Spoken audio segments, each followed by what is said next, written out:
It is September 18th, 2025. I'm reading from my book, Uriel's Word, A Lightworker's Journey. This is episode 10. From my foreword. This is a poem by Hafiz, quoted from page 148 of A Year with Hafiz by Daniel Ladinsky. Enduring the absurd. Such a dignity can come to us, enduring the absurd with forbearance and humor. Elegant becomes the countenance of one who exemplifies patience.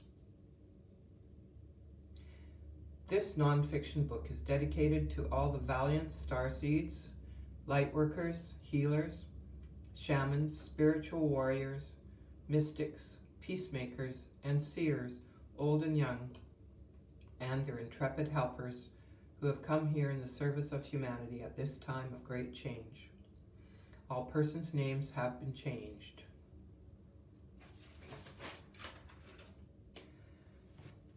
Chapter 23, The Moon Pyramid. I can never pronounce this. Teotihuacan, Mexico. Teotihuacan is the name of the place. March 16th, 1975. When I was 18 years old, my boyfriend Jeff and I did a road trip from Edmonton, Alberta to Mexico City to deliver cartons of books to a professor friend at one of the universities there. After driving through forests, mountains, fields, and deserts, we arrived at the largest city in the world.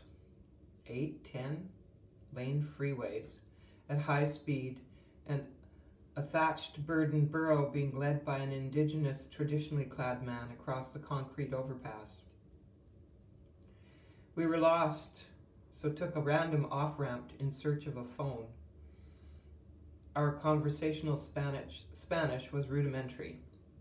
We ended up in a mortuary where coffins were on display, and the owners were kind and helpful to lost travelers. A university escort came and guided us to our destination, and we stayed with the professor's 2 secretaries, who shared a large high-rise apartment.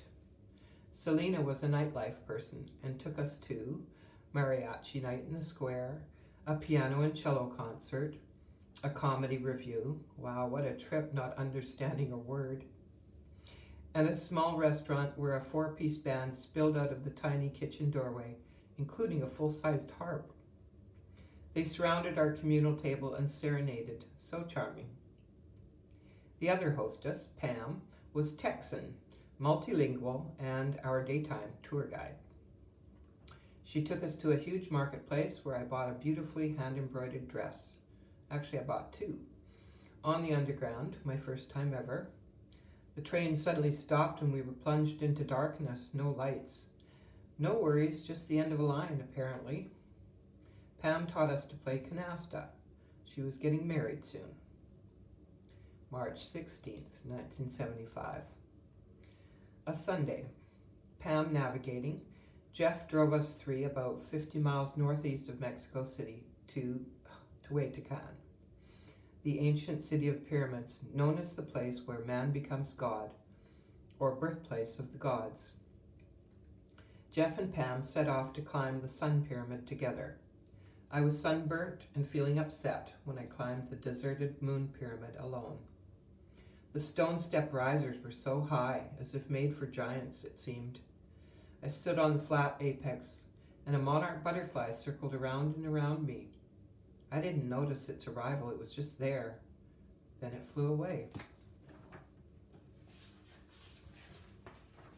The pyramids are laid out along the Avenue of the Dead, and Mariposa, butterflies, are said to be souls of the dead, associated with transformation. Decades later, I read Miguel Ruiz's book, The 4 Agreements, in which he states that thousands of years ago the Toltec, masters and students of art, science, and spiritual knowledge in southern Mexico, came together at Teotihuacan to explore and conserve the spiritual knowledge and practices of the ancient ones at the pyramids along the Avenue of the Dead. Still decades later, I learned that there are other pyramids on Earth, grouped in the same formation as at Teotihuacan, most notably the pyramids at Giza, Egypt, and their orientation exactly mimics Orion's belt in the constellation of Orion. Also, the three mesas of the Hopi are in this same alignment with Orion's belt, and the third mesa corresponds to the star Mintaka and to that moon pyramid that I climbed. At Teotihuacan, the end pyramid, Quetzalcoatl, corresponds to the star Alnitak, a triple star. The sun pyramid, in the middle, to Alnilam, a supergiant star. And the last and smallest to the moon pyramid, the last star of Orion's belt, Mintaka. Mintaka is a double star and appears smaller and slightly offline to the other two Orion's belt stars in the night sky.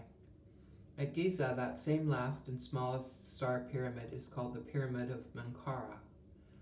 I have such a strong sense of that clear aqua-colored water's place, like a memory. In my natal chart, Mintaka, in Orion at 23 degrees Gemini, is conjunct my moon, and closest to Aldebaran, the bullseye, one of the four royal stars, the star of Archangel Michael, at 9 degrees Gemini, where my Mercury and Moon south node placement is, all in the 10th house. Next to Alcyon, central star of the Pleiades constellation, at 0 degrees Gemini, at the MC of my chart, is Alcyon. Alcyon is called the hen with chicks, and also in the Huichol tribe's peyote story. The Pleiades is the place of the blue deer, their spirit guide. And next to 9th house Taurus sun, 30 degrees from moon and square to Jupiter in Leo 12th house. As well as the Sabian symbols, which Dane Rudyard introduced, the fixed star degrees can be clues to your starseed origins. It helps to have an accurate birth chart, especially the time of birth. With other hints like breadcrumbs, you can connect the dots. Feel a connection or just know? It wasn't until 2025 that I discovered Julia Balaz, who has pioneered the research and inquiry into galactic astrology, which focuses on the fixed star placements in your natal chart. It is fascinating, widening far out from our Milky Way galaxy, giving a whole new perspective. She has much information to share. For example, the Dalai Lama's sun is exactly conjunct the degree for Sirius, which is so fitting. Mintaka is said to be a water planet with aquatic beings living there. Very peaceful and beautiful. Feels like home. I visited a place on Fiji which resembled Mintaka. Fine white sand and turquoise waters. Perfect pure white shells. Pristine. I had longed to be at such a place, like a feeling of missing that, home. I listened to a podcast, 2024, in which a woman in an NDE went to what sure sounded like Mintaka. Which brings me to the subject of monarch programming. As this woman had, as a child, been subjected to that sort of horrible abuse by her Catholic-affiliated relatives and their associates. If one truly knows, not just believes, that we choose the outline, if not exact script of our lives, then why, oh why, would a person choose that? To experience extreme trauma? Just to give one the opportunity to forgive the unforgivable? Which, when arrived at, is another way of being, a way that knows there's nothing to forgive and no need for forgiveness, and indeed is not even a concept. Innocent of any such nastiness, pure bliss, a state that transcends such earthly dark agendas. She repeated, I forgive you, I forgive you, I forgive you. So did I. It was like a portal into higher states of consciousness. Here's the thing. I don't approve of torture, especially of children. Forgiveness is letting go. It is not condoning evil behavior. Native traditions dealt severely with those that harmed children, and there are brave advocates now who work to expose such nefarious programs and seek to protect children from such severe trauma. I wish them Godspeed and divine protection.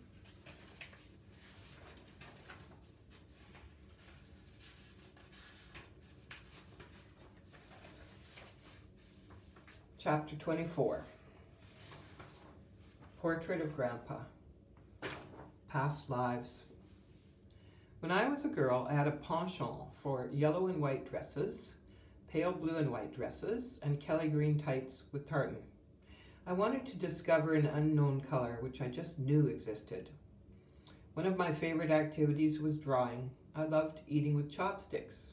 When I was 7, coming home from school, crossing the zebra walkway, I was flooded with joy and elation at the realization that I'm me. I'm glad I'm me. Around that age, I was at my maternal grandparents' home with my mom, visiting. She and my grandma Elke set me up with drawing materials at the round oak dining table, knowing I'd be content and occupied. My Aunt Penny, who was also there, relates what happened. Grandpa Roland was settled in his big easy chair where he always sat, and had as a background a huge oil painting of a country road my grandma had painted. I drew for an hour, intently staring at Grandpa, making his portrait. What I drew was a slender, older Chinese man with a long gray queue, a black skull cap, wearing a plain long-sleeved tunic and loose black pants. A huge contrast to how Grandpa Roland really looked. My Grandpa Roland was a big, tall man, born and raised in the Midwest USA, from Cornish English stock. He immigrated to Canada later. He had kind blue eyes and was gentle. He'd been athletic when he was younger and loved baseball and golf. He loved philosophy and studied the Bible and other farther out subjects. A mystery for all the adults why this 6-year-old or 7-year-old grandchild would draw him so utterly different than his 1962 appearance in form in Edmonton, Alberta. My grandmother saved that drawing, and my aunt brought up that event almost 40 years later in the family newsletter Memories Comments handout she had arranged for the last big family reunion in 2000, which I had been unable to attend. I never saw that handout, and I didn't know Penny had done that until decades later when I did see it and read it. What she didn't relate about that story was what happened 10 years after I drew that portrait. When I was 16, my parents were divorcing and I went to stay with my Aunt Penny and 2 cousins in Vancouver. It was summertime and they were ever so kind to me. They were into Paul Twitchell's Eckankar at the time, The Science of the Soul. One of the practices was out-of-body traveling. Another was seeing auras, and another was past life regression.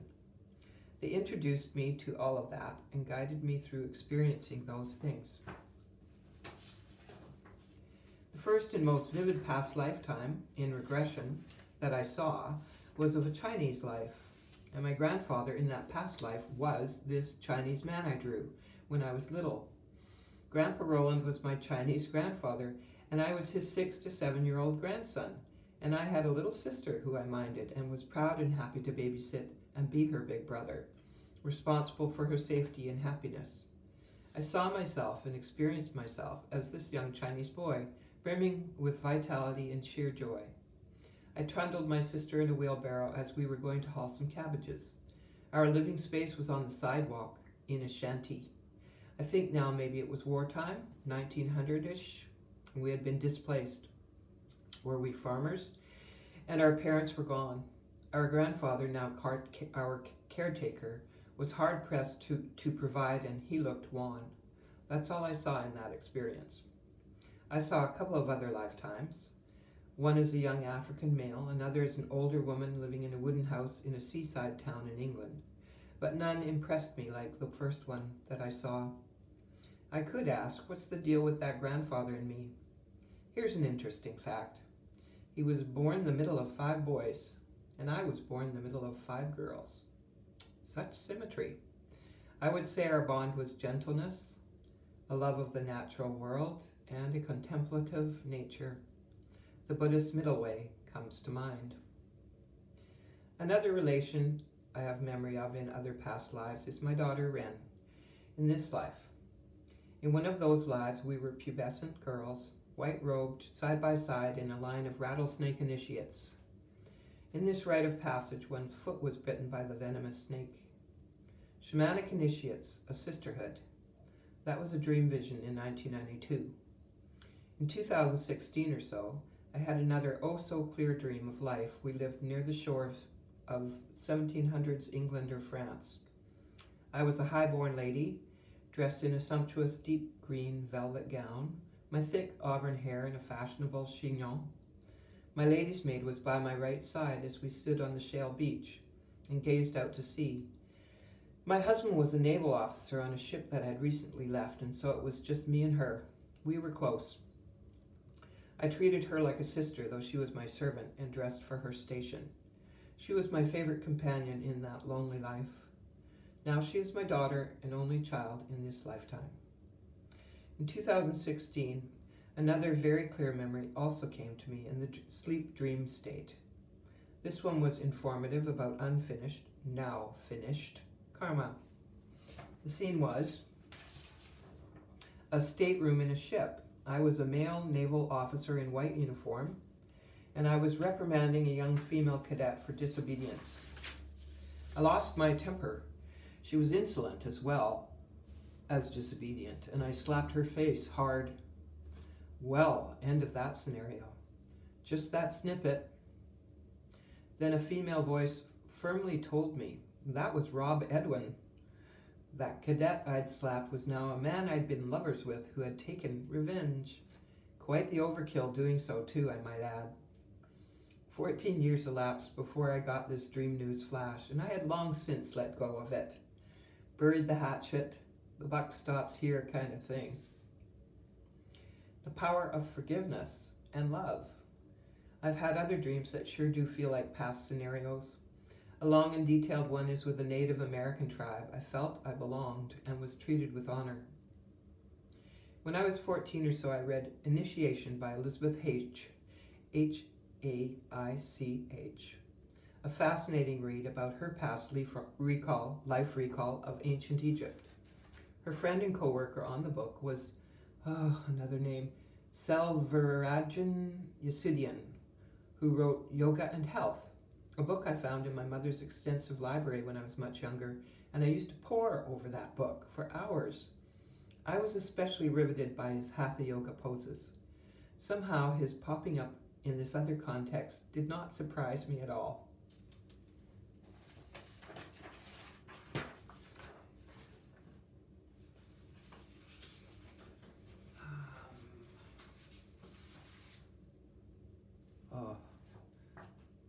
I think that'll be it for this time around. And so that concludes episode 10. Signing off.